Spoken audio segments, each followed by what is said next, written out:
Bapak Ibu Saudara yang dikasihi Tuhan, kita kemarin tanggal 25 sudah merayakan Natal di gereja masing-masing maupun juga di rumah-rumah dan di mana saja. Bahkan tempat-tempat dipasang pohon Natal, semua merayakan Natal. Dan karena itu saat ini kita sudah melewati tanggal 25, maka kita akan mengakhiri tahun daripada 2020 ini. Apa yang harus kita lakukan? Karena itu firman Tuhan pada pagi hari ini, biarlah dari Januari sampai Desember, lihatlah betapa besar kasih Tuhan kepada kita. Banyak persoalan, masalah yang kita hadapi di dalam mulai bulan Januari sampai Desember ini. Bahkan dari Januari sampai Maret kita masih begitu enak berkumpul bersama, bersuka cita, beribadah bersama di gereja masing-masing, bertemu teman-teman dengan begitu bebas, beribadah di persekutuan-persekutuan, doa, komsel-komsel, bisa berkumpul semua. Tetapi ketika bulan Maret kita langsung lockdown. Dan sampai sekarang saudara, banyak pergumulan, banyak masalah. Tetapi lihatlah betapa Tuhan sangat baik dalam kehidupan kita. Tuhan selalu menyertai kita. Bahkan Tuhan selalu menolong kita ketika saat sulit. Karena itu apa di akhir tahun ini yang kita harus lakukan? Marilah kita baca firman Tuhan ini. Firman Tuhan ini saya beri judul, temanya adalah mengucap syukur dalam segala hal. Mari kita buka di dalam 1 Tesalonika 5. Ayat tidak pernah asing lagi, bahkan Bapak Ibu Saudara pasti sudah hafal ya. Saya senang kalau Bapak Ibu Saudara hafal, sehingga dimanapun saja Bapak Ibu Saudara ketika menghadapi persoalan ingat firman Tuhan ini, maka Bapak Ibu Saudara bisa mengucap syukur. Mari kita baca di dalam ayat 18. Ayat 18 saja. 1 Tesalonika 5 ayat 18. Demikian firman Tuhan. Mari kita baca bersama-sama. 1, 2, 3. Mengucap syukurlah dalam segala hal, sebab itulah yang dikehendaki Allah di dalam Kristus Yesus bagi kamu. Inilah firman Tuhan yang diberikan kepada kita pada waktu kita mengakhiri tahun ini. Kita harus belajar untuk bisa apa saudara? Mengucap syukur dalam segala hal. Kalau kita mengucap syukur dalam segala hal itu apakah gampang saudara? Mengucap syukur dalam segala hal itu yaitu di mana Tuhan memberikan belas kasihannya kepada kita. Lalu kita membalas dengan apa? Kita bersyukur saudara. Di dalam bersyukur firman Tuhan ini di dalam ayat 18 dikatakan, kenapa kita mengucap syukur? Di dalam ayat 18 mengatakan, mengucap syukurlah dalam segala hal, sebab itulah yang dikehendaki Allah. Yang dikehendaki Allah, yaitu mengucap syukur. Bagaimana kita bisa melihat bahwa kehendak Tuhan itu kita harus mengatakan, Tuhan engkau baik. Walaupun kita menghadapi masalah, kita harus bisa berkata kepada diri kita sendiri, atau kita berkata kepada Tuhan engkau baik. Masalah yang saudara hadapi, kesulitan-kesulitan, mungkin kesulitan menghadapi dalam ekonomi, saudara itu tidak gampang mengatakan, oh Tuhan aku bersyukur dalam kesulitan ini. Tidak gampang. Tetapi saudara, ketika kita mengatakan, Tuhan aku bersyukur kalau boleh mengalami kesulitan ekonomi, tapi aku tahu engkau memperhatikan aku, engkau pasti menolong aku. Dan ketika kita mengatakan seperti itu, apa yang terjadi saudara? Mujizat terjadi. Hal ini banyak saksian yang terjadi saudara. Ada seorang ibu, dia berkata, oh kenapa aku sakit ini? Aku kesakitan, kenapa? Aku sudah rajin berdoa, aku rajin untuk baca Alkitab, tetapi kenapa aku merasakan sakit? Langsung dia bersungut-sungut, Tuhan apa salahku? Kenapa mesti terjadi dalam kehidupanku ini? Pada waktu itu, ada seorang hamba Tuhan, dia berkata, tolong. Dia waktu bertanya kepada hamba Tuhan ini, dia telepon hamba Tuhan ini. Langsung hamba Tuhan itu, Ibu, cobalah lihat betapa baiknya Tuhan dalam kehidupan kita. Kita lihat bahwa Tuhan itu selalu baik. Kadang-kadang kita yang tidak baik. Cobalah untuk bersyukur. Cobalah katakan terima kasih Tuhan. Kalau aku boleh mengalami penderitaan ini, aku yakin kuasa-Mu dinyatakan. Percayalah, kuasa itu terjadi. Lalu hamba Tuhan itu bersama ibu itu yang bersungut-sungut. Jadi saya tidak boleh bersungut-sungut kepada Tuhan. Apa alasan ibu untuk bersungut-sungut? Tidak ada. Tuhan sangat baik dalam kita. Kita diajar untuk mengucap syukur dalam segala hal. Itu yang dikehendaki Tuhan. Ayo kita berdoa. Waktu ibu itu bersama hamba Tuhan itu berdoa, apa yang terjadi saudara? Ketika mengatakan amin, dia merasakan damai sejahtera. Ketika dia bisa mengucap syukur, Tuhan, aku mengucap syukur atas sakit yang Kau berikan ini. Tapi aku percaya Engkau bisa menyembuhkannya. Aku bersyukur Tuhan. Apa yang terjadi saudara? Ketika dia bisa mengucap syukur, ada kelegaan. Kenapa? Ketika kita mengucap syukur, Tuhan saja mengatakan apa? Karena Tuhan baik. Dia mengatakan apa? Di dalam Matius 11 ayat 28 dikatakan apa? Hai kamu yang letih, lesu dan berbeban berat, datanglah kepadaku, maka aku akan memberikan kelegaan kepadamu. Ketika kita datang kepada Tuhan, kita bisa mengucap syukur dalam keadaan sulit itu, dalam penderitaan sakit itu. Maka kuasa Tuhan dinyatakan, dia mendapatkan kelegaan. Tetapi bukan saja ketenangan jiwa atau kelegaan yang dihadapi, damai sejahtera yang dihadapi, tetapi juga mujizat Tuhan terjadi dalam kehidupannya. Besoknya ibu ini pun sembuh saudara. Karena apa? Bisa mengucap syukur di dalam menghadapi sakit penyakit. Ada seorang ibu lagi ketika menghadapi persoalan kontrak rumahnya nggak bisa bayar. Dia bingung. Tuhan, kenapa mesti terjadi ini kepadaku? Engkau kan Tuhan Maha Kuasa. Emang Tuhan ini siapa? Emang Tuhan itu pembantu kita? Bukan. Tapi ketika ibu itu mengucap syukur, Tuhan, aku mengucap syukur, pasti Engkau akan buka jalan. Karena Tuhan Engkau baik. Itulah yang dikehendaki Tuhan. Kita bisa mengucap syukur, kita katakan Tuhan baik. Ada lagunya kan? Sebab Tuhan baik, bahwasanya untuk selamanya kasih setianya. Itu. Tuhan sangat baik dalam kehidupan kita. Tuhan selalu baik dalam kehidupan kita. Ketika ibu itu mengucap syukur dan berdoa, Tuhan, aku percaya Engkau baik terhadapku. Engkau sudah menebus dosaku. Engkau menyelamatkan aku. Aku percaya Engkau akan buka jalanku. Benar Bapak Ibu Saudara. Besoknya tidak diduga, tiba-tiba ibu ini dipanggil seseorang. Dan Tuhan memberikan uang kontrak rumahnya itu. Kuasa Tuhan tidak terbatas. Rupanya ketika kita mengucap syukur memang tidak gampang. Tetapi kita melakukannya, ketika kita mau melakukan mengucap syukur dalam segala hal. Berarti mengucap syukur itu bukan dalam keadaan senang saja.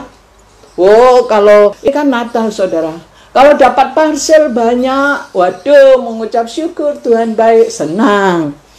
Tetapi kalau menghadapi persoalan hidup, mungkin di antara Bapak Ibu Saudara ada yang kena PHK. Waduh, Desember. Bukan lagi Desember ceria, Saudara. Tetapi apa? Desember kelabu. Kan ada nyanyinya itu. Desember kelabu. Karena apa? Pimpinan mengatakan bulan Desember tanggal 31, saudara tidak bisa lagi kerja di tempat saya. Wah, itu kabar yang tidak menyenangkan. Tetapi bagaimana Tuhan mengajarkan kepada kita untuk mengucap syukur dalam segala hal itu. Itulah yang dikehendaki Tuhan. Rupanya Tuhan tetap baik. Rupanya ketika kita di PHK atau Bapak Ibu Saudara yang kena PHK, oh Tuhan Allah Yehova Jireh itu menyediakan. Ketika saudara di PHK di sini, Tuhan bukakan di tempat lain. Kalau saudara mungkin di PHK, tetapi Tuhan bukakan kreativitas di dalam pikiran saudara, sehingga saudara seperti janda Sarfat itu, di mana Imam Eli di situ datang ke janda Sarfat. Akhirnya di situ dia nggak punya apa-apa, yang punya hutang janda Sarfat ini. Dan sudah itu dia setelah yang terakhir minyaknya dan tepungnya habis, dia mati. Tapi apa yang terjadi? Penagih hutang pun akan datang dan membawa anaknya. Tetapi apa yang terjadi? Kuasa Tuhan dinyatakan. Cari botol-botol kosong. Oh saudara, emang cari botol kosong gampang? Oh, ke tetangga mintain botol kosong itu gampang. Oh, mental saudara. Harus ada keberanian, tidak perlu malu. Ya. Harus percaya diri. Karena wanita ini, ibu ini, dia taat. Maka dia datang ke rumah-rumah, minta botol-botol kosong. Dia kumpulkan. Lalu dia lihat mukjizat. Bagaimana Imam Eli berdoa dan minyak itu diisi ke botol-botol sampai penuh semua. Dan akhirnya dia jual. Oh, saudara, menjual emang gampang? Tidak gampang. Tapi kuasa Tuhan dinyatakan sehingga dia bisa berhasil dengan apa yang dia kerjakan. Dijadikan berhasil. Dan dia bisa bayar utangnya dengan kreativitas, di mana dia bisa memiliki minyak. Dan sisanya dia bisa pakai untuk keperluan keluarganya. Oh, contoh yang lain seperti Yusuf. Dia belajar dekat kepada Tuhan. Dia minta pertolongan Tuhan. Dia belajar mengucap syukur dalam keadaan kesulitan. Di mana dia difitnah oleh istri Potifar. Di mana dia dimasukkan ke sumur. Lalu difitnah oleh istri Potifar. Masuk penjara. Dia tetap bisa mengucap syukur kepada Tuhan. Bahwa semuanya Tuhan itu baik. Patut aku mengucap syukur. Seperti di dalam Mazmur 103 ayat 2 dan 5. Bahwa Tuhan itu baik dalam kehidupan kita. Sehingga ketika mengucap syukur apa hasilnya? Dia dijadikan berhasil apa yang dilakukannya. Inilah Bapak Ibu Saudara, bahwa untuk mengakhiri tahun 2020 ini, untuk memasuki tahun 2021, mari kita mengucap syukur dalam segala hal. Karena itu yang dikehendaki Tuhan. Karena apa? Tuhan Yesus baik. Inilah pelajaran yang pertama. Bahwa kita mengucap syukur dalam segala hal. Yaitu karena apa? Kebaikan Tuhan dalam kehidupan kita. Di mana Tuhan Yesus datang ke dunia. Sudah lahir kita rayakan. Bahkan mati di kayu salib. Menebus dosa kita. Untuk apa? Supaya kita diselamatkan, bisa masuk surga. Karena itu mari kita mengucap syukur. Di dalam tahun 2020, Tuhan itu baik. Katakan terus, Tuhan baik. Dalam pergumulan saudara, katakan Tuhan itu baik. Itu yang pertama saudara. Mengucap syukur dalam segala hal. Itu yang dikehendaki Tuhan. Lalu yang kedua, Mari kita baca lagi ulang. Ayat 18 ini dikatakan apa? Di situ firman Tuhan, mengucap syukurlah dalam segala hal, sebab itulah yang dikehendaki Allah di dalam Kristus Yesus bagi kamu. Yang kedua yaitu kita belajar harus mengucap syukur, saudara. Bagaimana Tuhan kasih setianya kepada kita. Tuhan setia walaupun kita tidak setia kepada Tuhan. Seringkali kita mau meninggalkan Tuhan ketika masalah yang terjadi. Ada seorang ibu, dia berkata, emang ada Tuhan? Buktinya mana? Buktinya saya berdoa kenapa nggak ditolong-tolong? Buktinya kenapa saya tambah ada masalah? Kenapa hidupku jadi begini? Kurang apa? Ibu ini bersungut-sungut lagi. Seorang ibu yang kehidupannya mewah. Seorang ibu yang tidak kekurangan. Seorang ibu yang dimana apapun yang dia inginkan dia bisa beli. Tetapi dia kurang bisa mengucap syukur. Dia mengeluh dan mengeluh. Tapi pada waktu dia bertemu dengan hamba Tuhan, seorang hamba Tuhan, dan dia ucapkan keluhannya itu, hamba Tuhan ini berkata, Ibu, betapa kasih setia Tuhan selalu bersama ibu. Lalu dia katakan, aku mana buktinya kasih setia Tuhan? Coba ibu cerita waktu dulu usia 12 tahun, mujizat Tuhan sudah terjadi. Ketika itu ibu ini dikata-katain orang tuanya bahwa dia tidak dewasa dan sebagainya. Tapi dia kuat, langsung mujizat Tuhan terjadi dalam kehidupannya. Ketika itu dia dianggap sakit, tapi orang tuanya menghina dia. Akhirnya dia sembunyi di dalam kamar dan dia berdoa, oh Yesus, kasihani aku, tunjukkan kuasamu, sembuhkan saya. Dan mujizat terjadi. Ibu ini di usia 12 tahun menerima kuasa Tuhan. Dan akhirnya hamba Tuhan itu mengatakan, itu saja sudah kuasa Tuhan dinyatakan. Karena apa? Kasih setia Tuhan kepada ibu. Dan sampai sekarang kasih setia Tuhan itu tetap bersama ibu ini. Ketika dia sendirian, Tuhan tetap mengasihi dia. Bahkan usianya sekarang sampai 84 tahun. Dia merasa ketakutan. Ketika umurnya 84 tahun, dia lihat waktu abangnya usia habis ulang tahun, tambah usia 1 tahun lagi. Maka sesudah itu abangnya meninggal. Langsung ibu ini juga ketakutan. Dia bilang, bagaimana dengan saya? Nanti kalau saya ulang tahun, berarti saya selesai ulang tahun, saya juga mati. Hamba Tuhan ini berkata, kasih setia Tuhan tetap bersama ibu. Maka ketika ibu mengucap syukur, Tuhan katakan, Tuhan akan memberikan umur yang panjang, itu janjinya. Bahkan ibu diberkati Tuhan.